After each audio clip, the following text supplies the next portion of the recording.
Bunda dan Mak Enah harus turun gunung untuk nyebur. Gaskeun sadayana!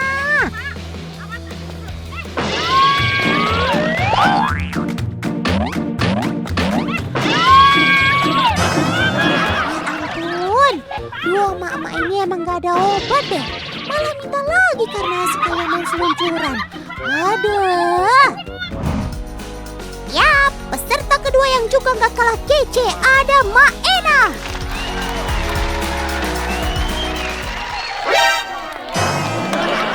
Teman, gestar kita kali ini adalah si kambing etawa yang super ganteng.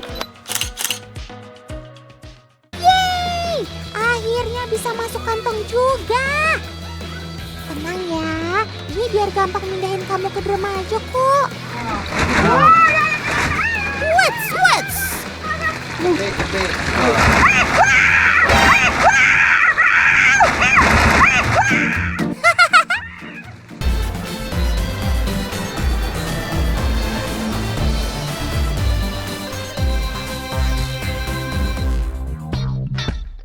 BTW, kalian tahu nggak sih kenapa udang jago banget loncat walau berada di darat? Sini, Autan kasih tahu jawabannya. Saat bergerak, udang akan menggunakan bagian perutnya untuk mendorong sambil dibantu dengan kaki kecil dan ekornya. Nah, kerjasama antar tubuh inilah yang membuat udang bisa melesat tinggi dengan mudah saat berada di air maupun di darat. Lompatan ini biasa mereka gunakan untuk menghindari predator, teman. Karena sekali melompat, jaraknya bisa sangat jauh dan cepat. Jadi jangan heran ya kalau lagi panen seperti ini banyak udang yang joget alias lompat-lompatan.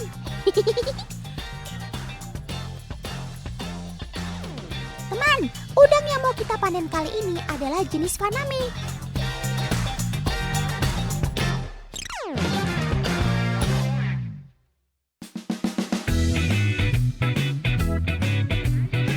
Lulu, Bunda mau ngapain sih? Ini kan belum 17 Agustus. Udah ikut lomba tarik tambang aja.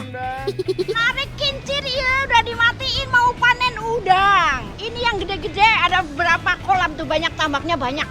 Mak, iya Mak, bantuin Mak. Ayo Bunda. Tarik Bunda. Ya, Mak yang gunung. Karena ini adalah panen besar, Bunda dan Mak Enah harus turun gunung untuk nyebur. Gaskeun sadayana!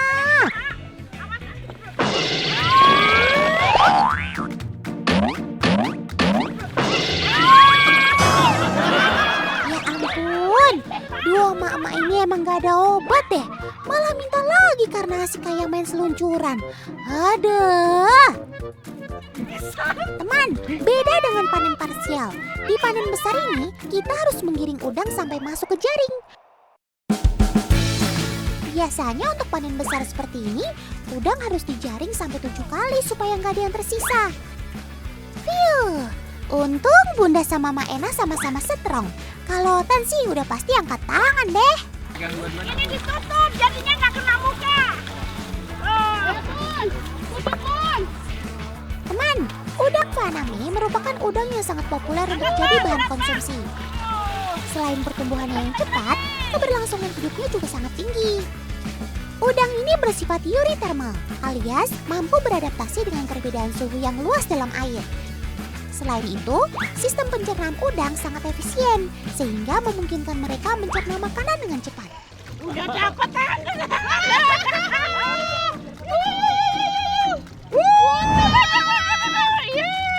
Ini mana lagi Pak? Gede pisan. Ya ampun. Mak Enah kayaknya gak sabaran deh. Sampai-sampai ngeraup udangnya pakai tangan. Hati-hati, Mak.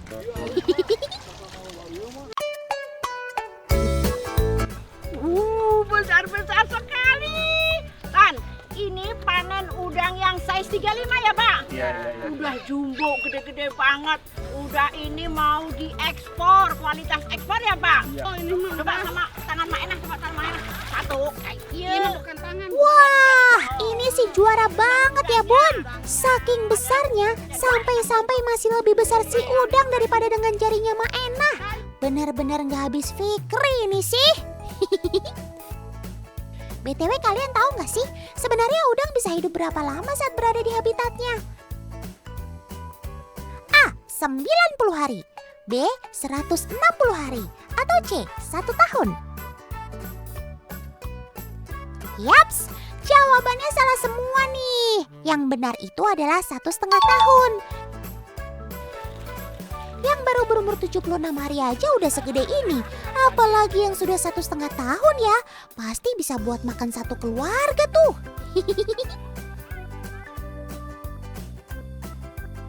Tan, Bunda nemu ini yang albino nih. Ini bukan sakit ya, bukan kena mio itu yang merah-merah. Tapi ini memang albino. Teman, fenomena udang yang berwarna kuning ini ternyata sangat sulit ditemukan loh. Fenomena ini biasanya terjadi karena adanya faktor kelainan gen yang menyebabkan warna udang berbeda, teman.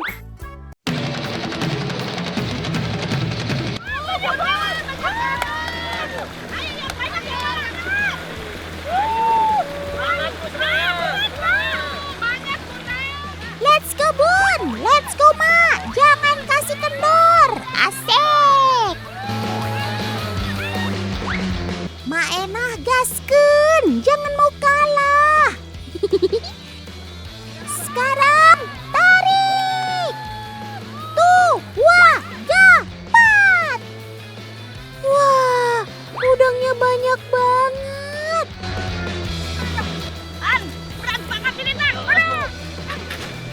Tan, ini namanya panen parsial. Jadi kita ngambil sebutuhnya aja.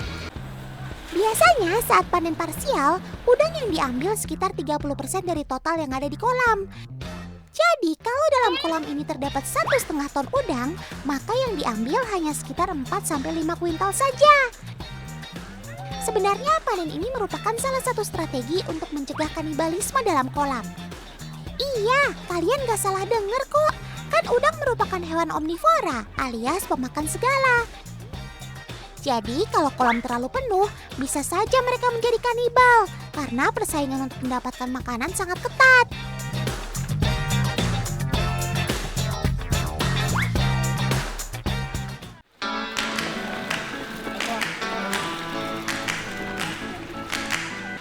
Sebentar.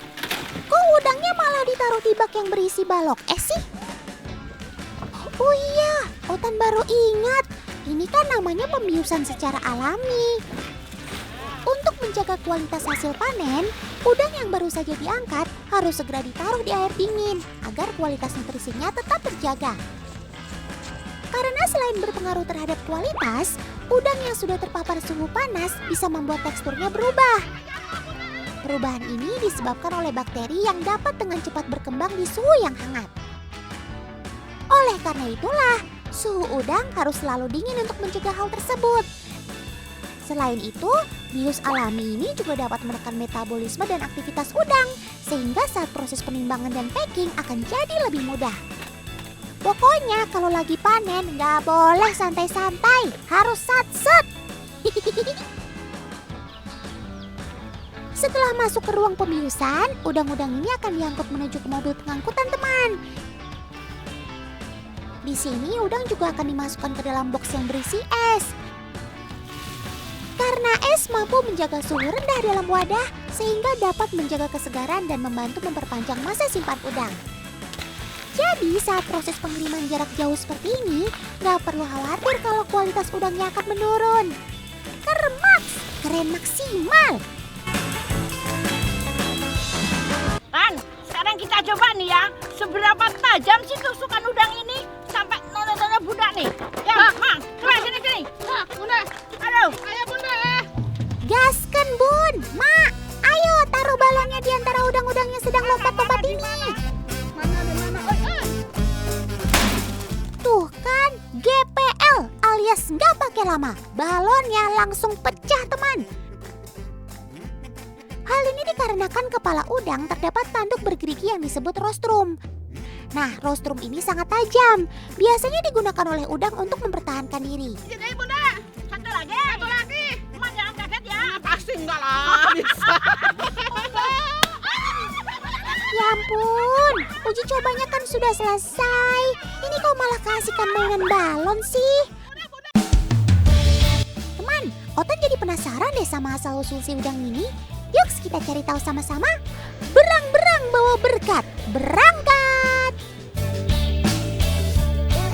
Nah, udang-udang yang kita panen tadi, sebagian besar bibitnya berasal dari UPTD Perikanan Air Payau dan Laut wilayah selatan ini, teman.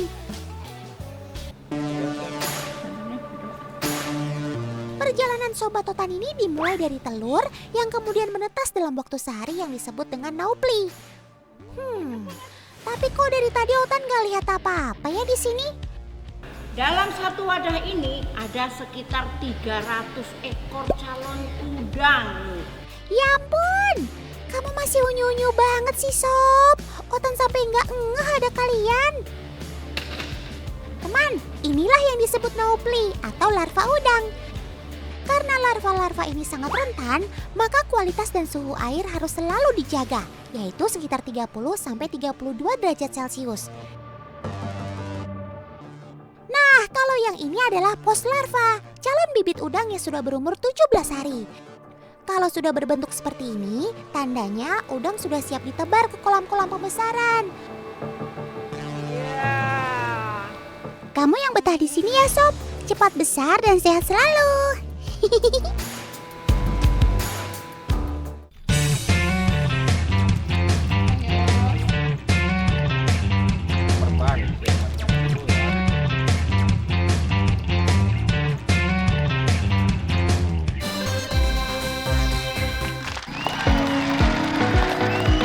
Selamat datang di Siotan Fashion Week. Mari kita sambut peserta pertama, Bunda Iin. Mana tepuk tangannya? Yap, peserta kedua yang juga gak kalah kece ada Mak Ena. Kasih sambutan yang meriah. Kayak ada yang kurang deh. Tapi apa ya? Make up udah, baju oke, lighting mantap, penonton meriah. Yalah, bintang utamanya kok malah nggak ada sih? Bunda, gestarnya kemana? Hercules, ayo jalan. Teman, gestar kita kali ini adalah si kambing Etawa yang super ganteng. Lihat aja tuh perawakannya, tinggi besar dan gagah, udah kayak model beneran kan? Wah, pantas saja begitu memukau. Ternyata ini kambing kontes toh. Mantul, mantap betul. Teman, ada pepatah tak kenal maka tak sayang. Jadi kita kenalan dulu yuk sama si kambing kontes ini. Hercules adalah kambing Etawa ras Senduro, teman. Salah satu jenis kambing hasil persilangan dari Etawa India dengan kambing kacang dari Indonesia. Posturnya yang tinggi dan berbobot memiliki nilai seni tersendiri bagi para pecinta kambing. Nah, kalau udah menang kontes kayak si Hercules gini, otomatis harganya bakalan auto melonjak. Otan denger-denger sih bisa mencapai puluhan juta. Wadidaw! Oh iya, Otan sekarang lagi ada di salah satu peternakan kambing yang ada di wilayah Pangandaran, Jawa Barat. Selain Etawa, di sini juga ada kambing Saanen yang terkenal dengan penghasil susu terbaik. Sobat Otan bukan asli Indonesia ya, melainkan dari lembah Saanen yang ada di Swiss. Jauhnya.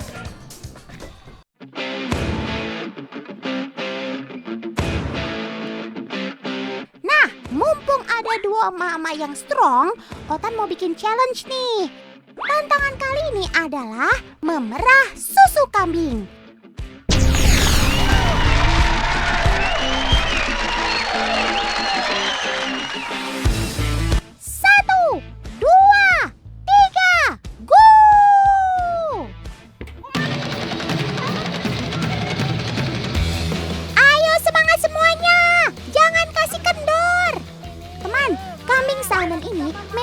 Produktif menghasilkan susu dibandingkan dengan jenis kambing lainnya. Selain itu, proses laktasi mereka juga lumayan lama, sekitar 300 hari. Sama.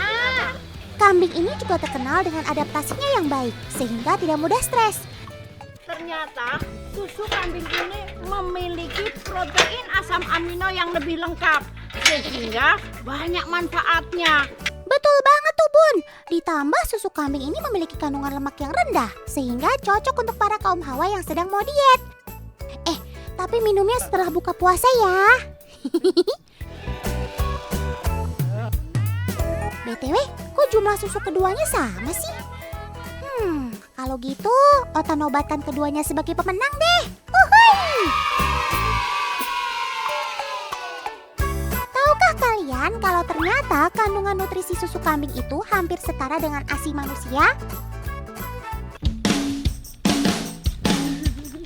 Teman, hasil susu perah ini biasanya tidak hanya untuk dikonsumsi manusia saja. Tapi sebagian susu tersebut diberikan kepada anak-anak kambing ini. Oh iya, anakan kambing ini biasa disebut cempe. Kambing siapa? Gemes-gemes banget ya kayak Otan. Ini usia 2,5 sampai 3 bulanan. Nah, nanti kalau udah usia 3 bulan setengah, dia akan disapi, lepas susu. Dia akan makan seperti kambing-kambing biasa nih ya. Oh iya, coba kalian perhatikan deh. Ada anak kambing yang memiliki telinga panjang dan ada yang memiliki tanduk. Ada yang tahu kedua anakan kambing ini jenisnya apa? Sini, Otan kasih tahu. Anakan kambing yang memiliki telinga panjang adalah jenis kambing Etawa. Sedangkan yang memiliki tanduk adalah anakan kambing Saanen. Dari kecil saja sudah terlihat ya perbedaan mereka. Iya mah.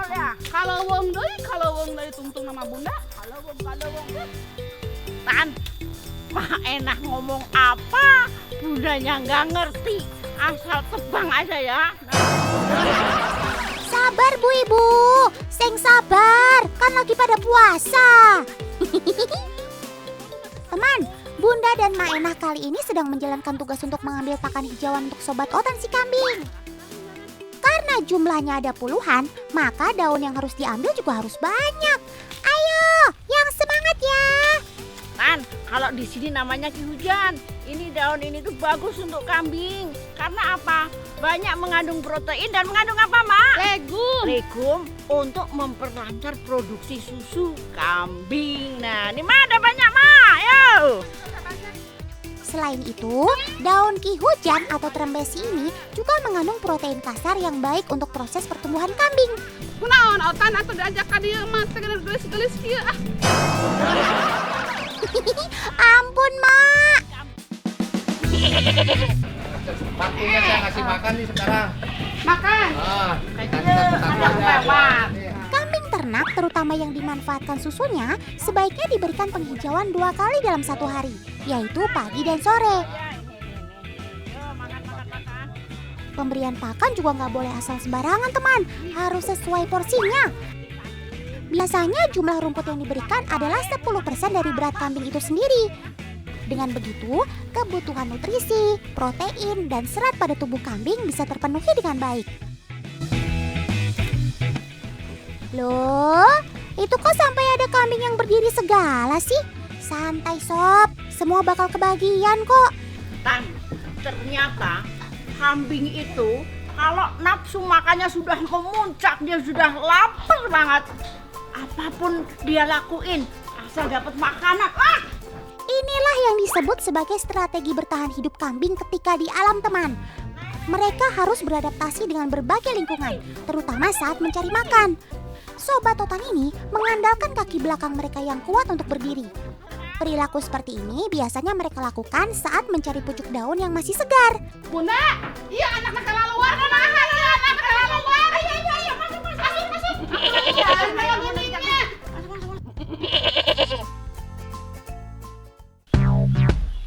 Teman, ada yang pernah lihat kambing dari dekat belum? Apa? Takut diseruduk? Otan mau kasih tahu fun fact yang mungkin kalian gak sadar nih. Coba perhatikan dengan baik-baik deh. Pupil mata kambing ini ternyata berbeda dengan manusia loh. Ia memiliki pupil yang unik, yaitu berbentuk horizontal mirip persegi panjang. Di alam, kambing memiliki peran sebagai hewan yang dimangsa, sehingga ia harus waspada dalam segala kondisi. Nah, bentuk pupil seperti ini membuat pandangan kambing menjadi luas, yaitu sekitar 360 derajat atau 2 kali lebih luas dari penglihatan manusia. Dengan begitu, Sobat Otan ini bisa melihat hewan atau siapapun yang ada di sekitarnya, sehingga bisa lebih waspada. Kirin mix simil.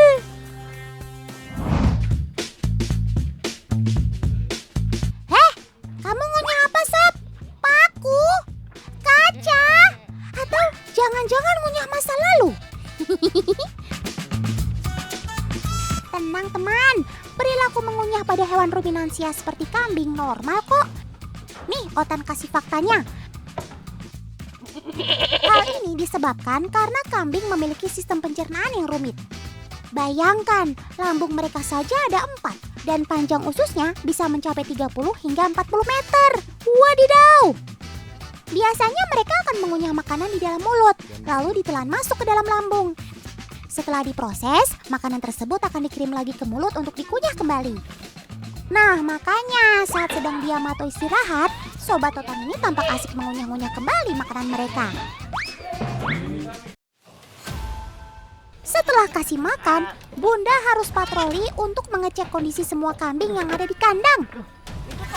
Awas keinjek nih. Ada. Pak Haji. Oh, ya Bunda. Ini kambingnya kenapa? Oh ya.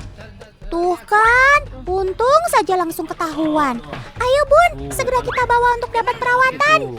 Sini Pak, coba Pak. Pak, mana? Ih, malah duduk baik. Gimana ini kunaon ya teh? Kunaon gede ngapleh ieu Bunda kunaon ieu? Pak Haji, ya dabatnya gimana? Ya, ini nanti saya pakai Anak perban. kambing ini baru berusia sekitar 7 hari teman, dan ia baru saja dipisahkan dari induknya.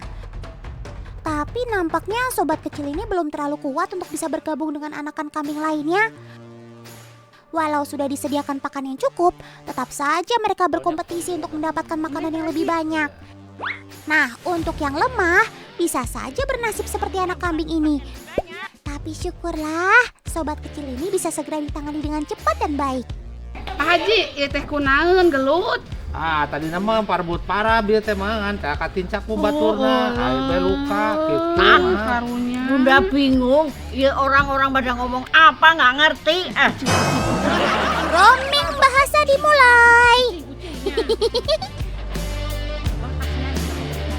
Kamu baik-baik di sini ya, Sob. Bunda Iin dan Ma Ena sudah bantu obati kamu loh. Semoga kamu bisa segera pulih dan bermain kembali. Pasti peurih sama Bunda.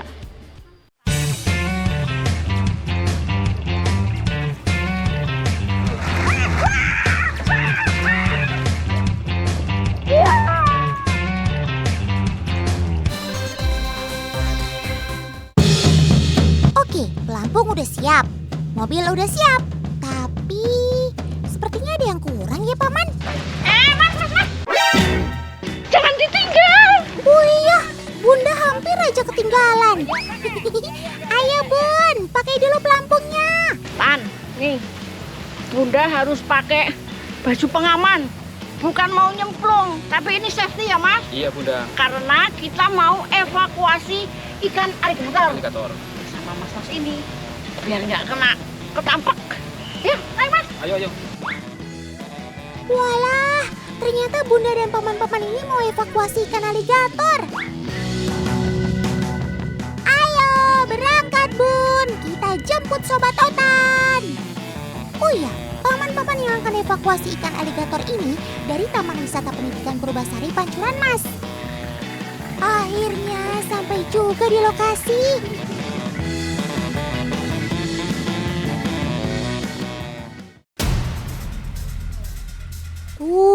Udah kelihatan punggung dan siripnya.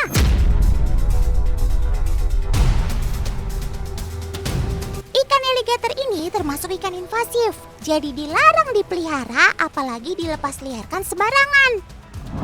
Jenis alligator di sini adalah alligator gar, terkenal paling ganas dan berbahaya.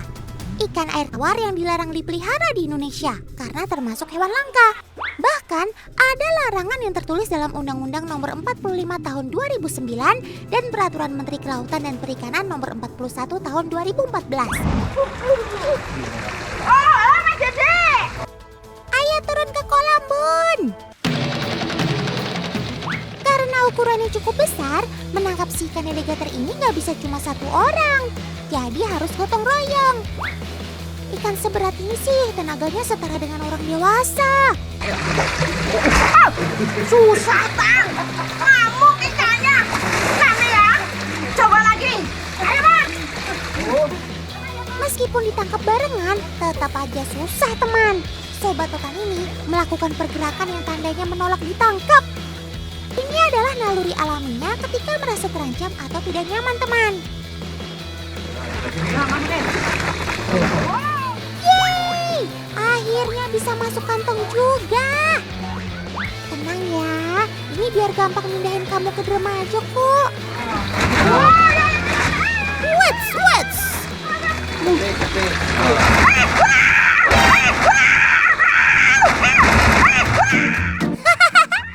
Aduh, Bun.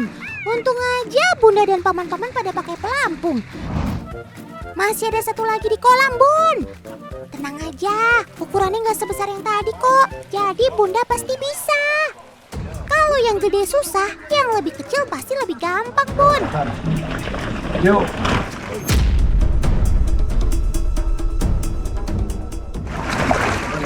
Waduh, ternyata tak semudah itu, teman. Udah hampir masuk, dia menolak dimasukin karung. Coba sekali lagi, Bun. Yuk. Dan, yeay! Mission accomplished! Ya, Bun. Akhirnya ya, Bun. 2 ekor ikan alligator yang panjangnya 1 meteran berhasil kita evakuasi. Mas, ini udah kena ya 2 Iya, ekor. Bun, 2 ekor. Ini usia berapa? 3 tahun, Bun. 3 tahun? Iya. Kenapa diserahkan ke pihak Purbasari? Karena ini kan hewan invasif, Bun. Jadi kita serahin ke Purbasari supaya tidak berkembang di alam liar, Bun. Betul itu, Tan. Karena ikan alligator itu adalah hewan invasif yang tidak boleh berkembang biak di alam liar. Makanya sama Mas Dede itu diserahkan ke pihak Purbasari ya, Mas? Iya. Pasti sobat-sobat Totan ini seneng deh, Bun. Udah dijemput Bunda. Terus nanti mereka akan ditempatkan di akuarium besar yang lebih bersih dan nyaman. Sebelum dipindahkan ke akuarium besar, gak lupa paman-paman ini mengganti air kalian supaya bersih waktu dicemplungin. Oke, inilah saat-saat yang paling Otan tunggu. Tuh lihat, teman-teman kalian udah pada menyambut kedatangan kalian. Dalam hitungan 3, 2, 1. Yuhuu! Welcome to the club! Nah, yang kecil udah, sekarang giliran yang besar, Bun.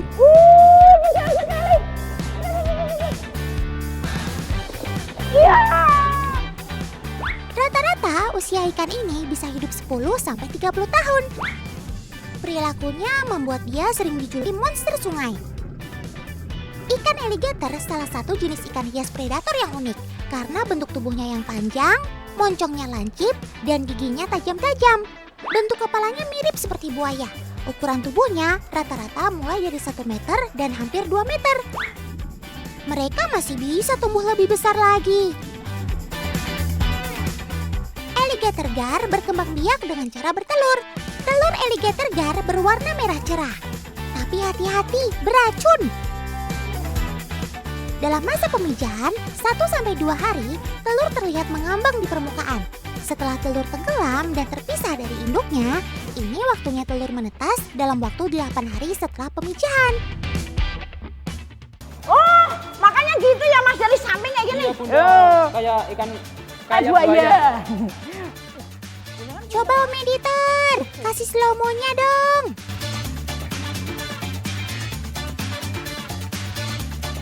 Hap!